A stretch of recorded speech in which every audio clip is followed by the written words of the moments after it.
Quinta-feira, 13 de janeiro de 2022.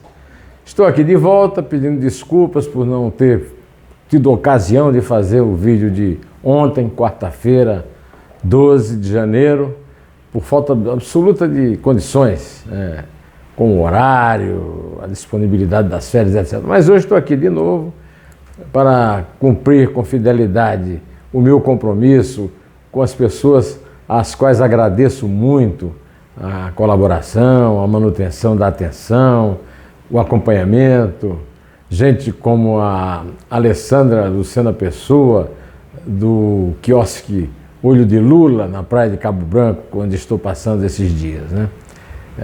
Nós temos tido temporadas maravilhosas também lá, no quiosque Olho de Lua.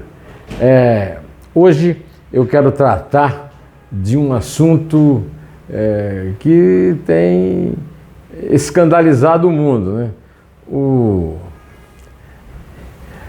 Brasil terá a terceira pior taxa de expansão real do produto interno bruto de 170 grandes economias do mundo, ou seja, piores do que o Brasil, só Guiné Equatorial e Mianmar.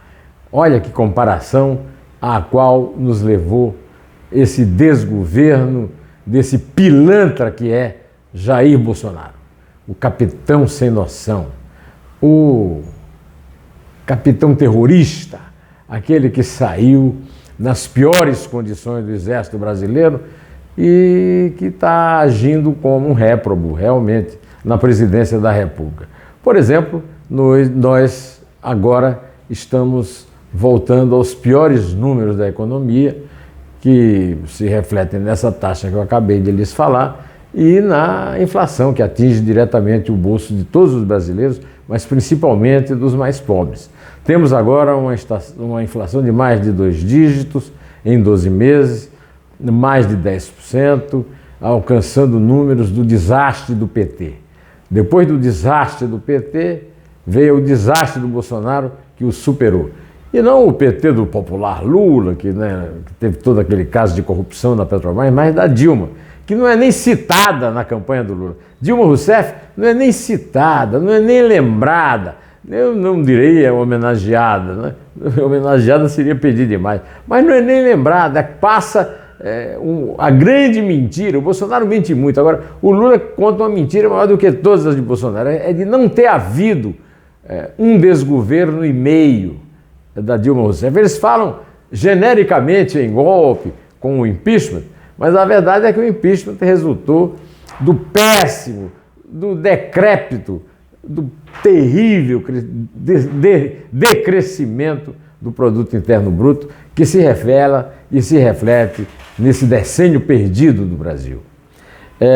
O Bolsonaro está ainda assim preparando um pacote de bondades para categorias que ele considera que podem funcionar como entidades representativas do voto e mobilizadas para conquistar votos, principalmente policiais militares, nos quais ele investe desde sempre, policiais federais e outros membros daqueles grupos bolsonaristas que incitam aqueles movimentos contra a democracia, movimentos antidemocráticos e que se refletem nos xingamentos, nos insultos aos membros das altas instituições da República. Por exemplo, agora o Bolsonaro está incluindo no seu discurso pré-eleitoral, de novo, os insultos que ele já fez antes ao ministro Alexandre de Moraes e ao ministro Luiz Eduardo Barroso, ambos do Supremo, e que ele também... Luiz Roberto Barroso, desculpa, a Isabel me corrigiu muito corretamente aqui, Luiz Roberto Barroso.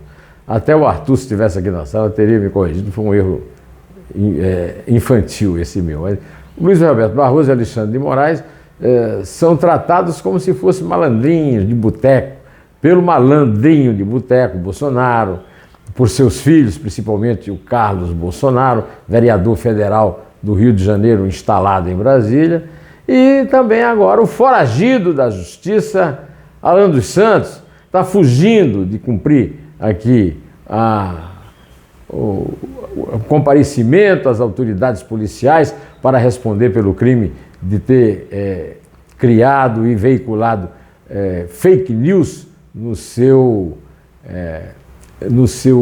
nas suas redes sociais, e ele, apesar disso, ele está sendo procurado pela Justiça para comparecer, para dar satisfação a respeito dos crimes de que é acusado. Ele, além de estar nos Estados Unidos, ele ainda se dá o luxo, por exemplo, de insultar o ministro Fábio Farias, que estava com ele num culto evangélico lá nos Estados Unidos, contra a vacina, essas teoricamente negacionistas, na verdade negacionistas.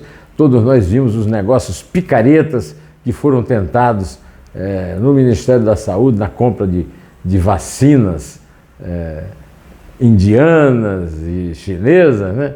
Com picaretas da PM de Minas e do Exército, da reserva do Exército Brasileiro, né?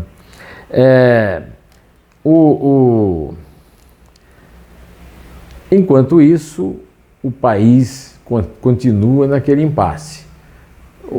As redes sociais conectadas com o Ministério da Saúde estão sendo reatadas, mas algumas perguntas não foram respondidas. Por que não tinha a segunda via de todas as informações que foram derrubadas pelos hackers, né?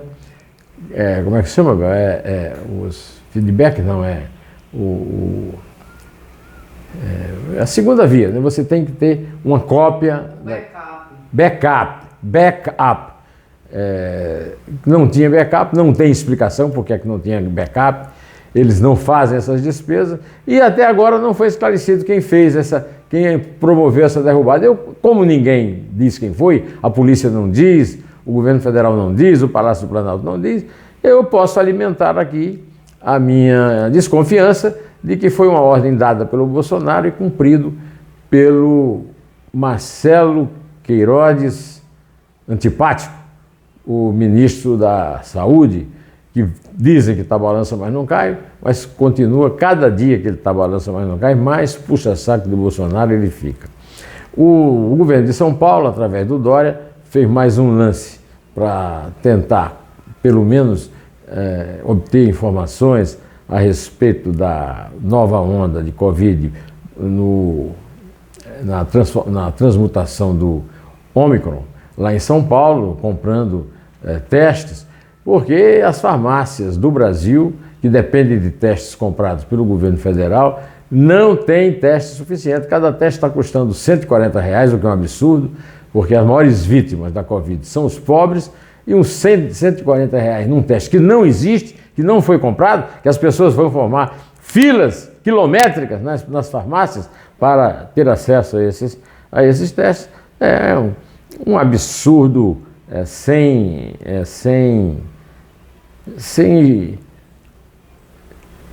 exemplo histórico, é uma coisa inédita, inusitada, né? Nesse momento também o Tite, técnico da seleção brasileira, está convocando a seleção para mais uma rodada de eliminatórias da Copa do Mundo, convocando Dani Alves e Felipe Coutinho, dois jogadores que que têm uma história na seleção, mas que não estão em condições de formar numa seleção para a Copa do Mundo. Eles podem até jogar jogos de eliminatória, até porque o Brasil já está classificado aqui na América do Sul, mas na Copa do Mundo, enfrentar europeu é outro departamento. E a insistência no Tite é uma demonstração de que a CBF está completamente no mato sem cachorro. Nós não, nós estamos no mato, em cima de uma árvore, acuados pela cachorrada.